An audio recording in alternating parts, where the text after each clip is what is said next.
నమస్తే welcome to 10 TV. So మనందరం వింటూనే ఉన్నాము కోవిడ్ కేసెస్ అనేవి ర్యాపిడ్గా పెరుగుతూ ఉన్నాయి. సో ఇది పాత వేరియంటే మళ్ళీ స్ప్రెడ్ అవుతుందా, లేకపోతే ఇది ఇంకో వేరియంటా, అసలు ఎలాంటి జాగ్రత్తలు తీసుకోవాలి అనేది మనతో డిస్కస్ చేయడానికి సీనియర్ ఇంటర్వెన్షనల్ పల్మనాలజిస్ట్ సోమసాయి కిరణ్ గారు యశోద హాస్పిటల్స్ ఇప్పుడు మనతో ఉన్నారు.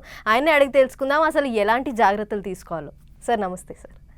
సో సార్, ఇందాక నేను చెప్పినట్టు ఈ కేసెస్ అనేవి మళ్ళీ ర్యాపిడ్గా పెరుగుతున్నాయి. సో ఇంకా ఎక్కువ పెరిగే ఛాన్సెస్ ఏమైనా ఉన్నాయా?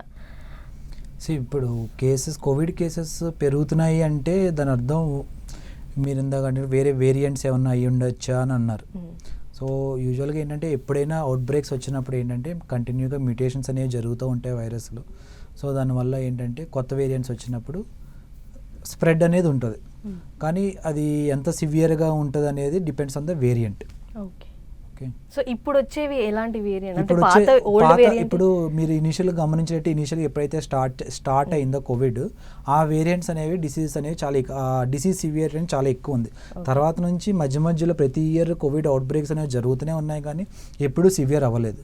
సో ఏంటంటే ఆ వైరస్ ఎప్పుడైతే కంటిన్యూగా మ్యూటేషన్స్ జరుగుతుందో దాని యొక్క పవర్ అనేది తగ్గిపోతుంది.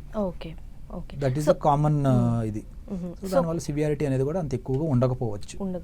ఓకే. సో మళ్ళీ ఇప్పుడు కొత్తగా దానికి గురైన వాళ్ళు ఏమైనా వ్యాక్సిన్ అనేది, పాత వ్యాక్సిన్ అనేది మళ్ళీ వేసుకోవాలా? ఖచ్చితంగా గురైన వాళ్ళు కాదండి, అందరూ వ్యాక్సిన్స్. ఇప్పుడు ఇది ఏంటంటే ఎవ్రీ ఇయర్ ఇన్ఫ్లుయెన్జా లాగా కోవిడ్ కూడా ఎవ్రీ ఇయర్ అవుట్ బ్రేక్స్ అనేవి జరుగుతూనే ఉన్నాయి. ఓకే. సో మన వ్యాక్సిన్ వేసేది డిసీజ్ని ఒకటి ప్రివెంట్ చేయడానికి, ఇంకొకటి డిసీజ్ సివియారిటీని కూడా తగ్గించడానికి.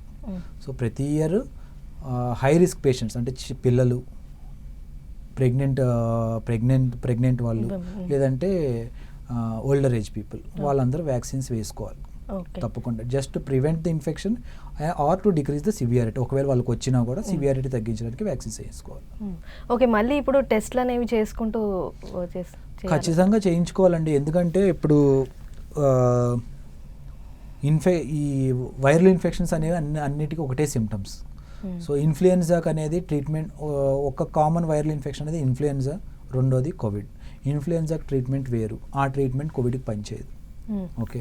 కోవిడ్కి వాడే ట్రీట్మెంట్ ఇన్ఫ్లుయెన్జాకి పనిచేయదు. సో బెటర్ ఏంటంటే ఎప్పుడైనా అక్యూట్గా సిమ్టమ్స్ స్టార్ట్ అయితే వెంటనే థ్రోట్ స్వాబ్ టెస్ట్ చేయించుకుంటే దేనివల్ల మనకు సిమ్టమ్స్ వచ్చినాయో తెలుసు, వెంటనే మన ట్రీట్మెంట్ స్టార్ట్ చేసుకుంటే త్వరగా రికవరీ అనేది ఉంటుంది. ఓకే. సో ఇప్పుడు మళ్ళీ పెరుగుతున్న కారణంగా మళ్ళీ ఏమైనా అడ్వాన్స్డ్ టెస్ట్లు వచ్చినాయా సార్, లేకపోతే? ప్రస్తుతానికి అలా అడ్వాన్స్ టెస్ట్స్ అయితే ఏమీ లేవండి. మనం ఎప్పుడు ఇంతకుముందు ఏదైతే మనం ఆర్టీపీసీఆర్ టెస్ట్ వాడుతున్నామో ఆ టెస్టే బాగా గోల్డ్ స్టాండర్డ్ లాగా మనం అనుకోవచ్చు. ఓకే. సో ఇది మనం ఫస్ట్ వేవ్ వచ్చింది, సెకండ్ వేవ్ వచ్చింది, సో ఇది ఇంకో వేవ్ అని అనుకోవచ్చా? అదే చెప్తున్నాను కదా, ఇంకో వేవ్ అనుకోవడానికి డిపెండ్స్ ఆన్ ద సివియారిటీ, ఎంత స్పీడ్గా స్ప్రెడ్ అవుతుంది అనేది. సో సార్, ఈ కోవిడ్ అనేవి మళ్ళీ రిపీట్ అవుతూనే ఉన్నాయి, అంటే మీరు ఇందాక చెప్పినట్టు మ్యూటేషన్స్ లాగా వస్తూ ఉన్నాయి. సో దీనికి జనం అలవాటు పడాల్సిందేనండి. ఫ్యూచర్లో రాదు అని చెప్పడానికి లేదు. ఓకే, ఒకవేళ వచ్చినా కూడా we have to be prepared for it. Okay. So దీనికి ఇప్పుడు కొత్తగా వచ్చే కోవిడ్కి లక్షణాలు ఎలా ఉంటాయి సార్? సేమ్ ఇంతకు ముందులాగే తలనొప్పి, ముక్కులోంచి నీరు కారడం, okay, sore throat, body pains, ముఖ్యంగా లో బ్యాక్ ఏక్, లూజ్ టూల్స్, ఇవే సిమ్టమ్స్తో ప్రజెంట్ అవుతున్నారు. ఇవన్నీ ఏంటంటే మైల్డ్ సిమ్టమ్స్ లాగా. అదే కొంచెం సివియర్గా అంటే ఆయాస పడడం, ఆక్సిజన్ లెవెల్స్ తగ్గడం, దగ్గు ఎక్కువగా రావడం, అంటే లంగ్ ఇన్వాల్వ్మెంట్ కూడా అయినట్టు అని దాని యొక్క ఇది సిమ్టమ్ లాంటిది. ఓకే. సో ఇప్పుడు పిల్లలు ఇంకా పెద్దవాళ్ళు ఇంకా ఎక్స్ట్రా కేర్ ఏమైనా తీసుకోవాల్సి ఉంటుందా సార్? సో ఎక్స్ట్రా కేర్ అంటేనండి, పిల్లలు అంటే ఇప్పుడు స్కూల్కి వెళ్తారు. సో వాళ్ళు ఏంటంటే అందరి మధ్యలో కలుస్తారు కాబట్టి ఒకటి గుడ్ హ్యాండ్ హైజీన్ మెయింటైన్ చేయాలి. అండ్ స్కూల్లో కూడా మాస్క్స్ పెట్టుకుంటే మంచిది. అదే సేమ్ పెద్దవాళ్ళకి కూడా వర్తిస్తుంది. మాస్క్ పెట్టుకోవడం, గుడ్ హ్యాండ్ హైజీన్ మెయింటైన్ చేయడం. ఒకవేళ ఎవరికైనా కోవిడ్ సిమ్టమ్స్ ఏమన్నా వస్తే వాళ్ళు వెంటనే ఐసోలేషన్లోకి వెళ్ళిపోవాలి. ఇవేలా చేస్తే మనం వెంటనే ఆ ఒక స్ప్రెడ్ని కట్ చేయొచ్చు. ఓకే. ఒకవేళ ఇప్పుడు కోవిడ్ వచ్చినా కూడా మన బాడీలో ఎంతకాలం బతకొచ్చు సార్ కోవిడ్ అనేది? అది ఎంతకాలం బతకొచ్చు అంటే దానికి కరెక్ట్గా మనం ఆన్సర్ చెప్పలేమండి. ఎందుకంటే our immunity continuously fights against the invading bacteria కానీ వైరస్ కానీ. సో డిపెండ్స్, మన ఇమ్యూనిటీ లెవెల్ స్ట్రాంగ్గా ఉంటే అండ్ కోవిడ్ యొక్క వైరస్ వీక్గా ఉంటే దాన్ని వెంటనే మన బాడీ వెంటనే ఇరాడికేట్ చేస్తుంది. సో ఇప్పుడు మళ్ళీ ర్యాపిడ్గా పెరుగుతుంది అని మనం అనుకుంటూ ఉన్నాము. సో 2020లో ఎలా ఉన్నాయో పరిస్థితులు అలా ఉంటాయని అనుకోవచ్చా?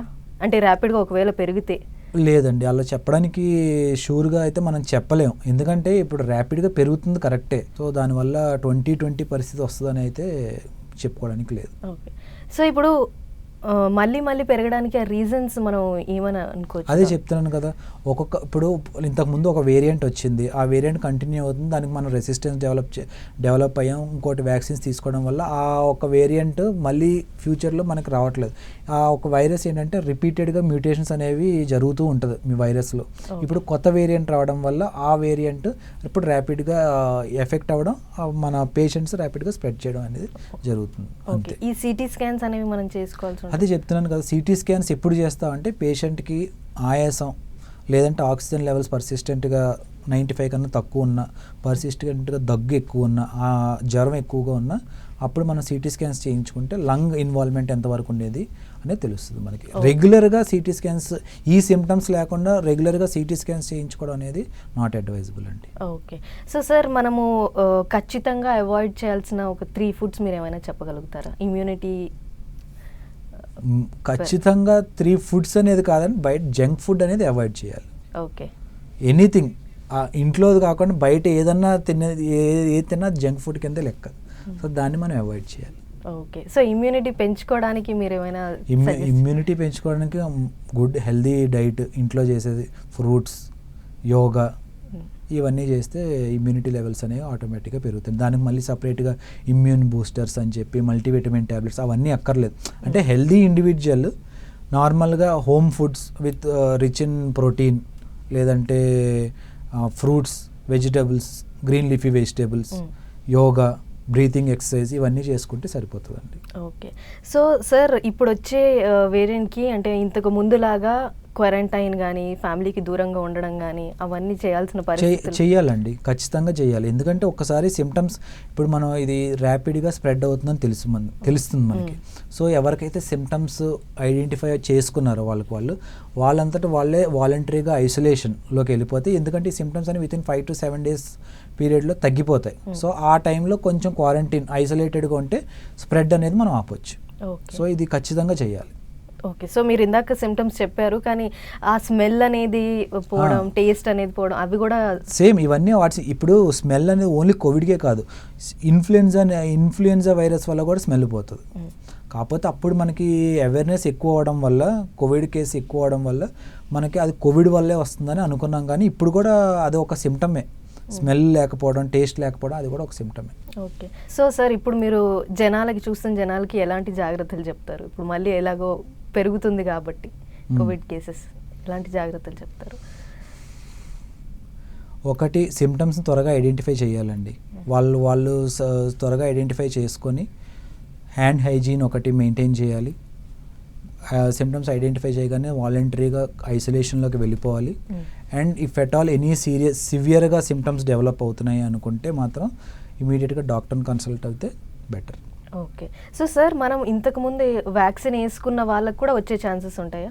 వ్యాక్సిన్ అనేది చెప్తున్నాను కదా, వ్యాక్సిన్ అనేది ఒకటి ప్రివెన్షన్కి, ఇంకొకటి సివియారిటీని రెడ్యూస్ చేయడానికి.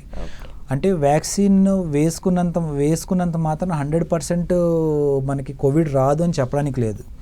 వ్యాక్సిన్ వేసుకుంటే, ఒకవేళ వేసుకోకపోతే వాళ్ళకి సివియారిటీ లెవెల్స్ ఎక్కువ, అంటే కోవిడ్ వస్తే సివియారిటీ ఎక్కువ సివియారిటీతో రావచ్చు. వ్యాక్సిన్ వేసుకోవడం వల్ల మైల్డ్ సివియారిటీ, అంటే ఓన్లీ అప్పర్ రెస్పిరేటరీ సిమ్టమ్స్తో వాళ్ళు రికవర్ అయిపోతారు. అది వ్యాక్సిన్ ఒక అడ్వాంటేజ్. సార్, మధ్యలో ఒకసారి వ్యాక్సిన్ వల్ల సైడ్ ఎఫెక్ట్స్ కూడా వస్తున్నాయని అన్నారు. అంటే ఎటువంటి సైడ్ ఎఫెక్ట్స్? కోవిడ్ రావడం అలాట, కోవిడ్ రావడం అలాగా అనేది కరెక్ట్ కాదండి. అది వ్యాక్సిన్ రిలేటెడ్ సైడ్ ఎఫెక్ట్స్ అంటే ఒకటి పెయిన్, ఇంకొకటి లోకల్ రియాక్షన్, అంతే. అంతకన్నా మేజర్ సైడ్ ఎఫెక్ట్స్ అయితే ఏమీ లేవు. కోవిడ్ రావడం అలాంటివి అయితే ఏమీ లేదండి. Okay sir. So thank you so much for your time. So ఇదన్నమాట ఇవాల్టి ఎపిసోడ్. సో ఇంకో టాపిక్తో మళ్ళీ కలుద్దాం. నమస్తే.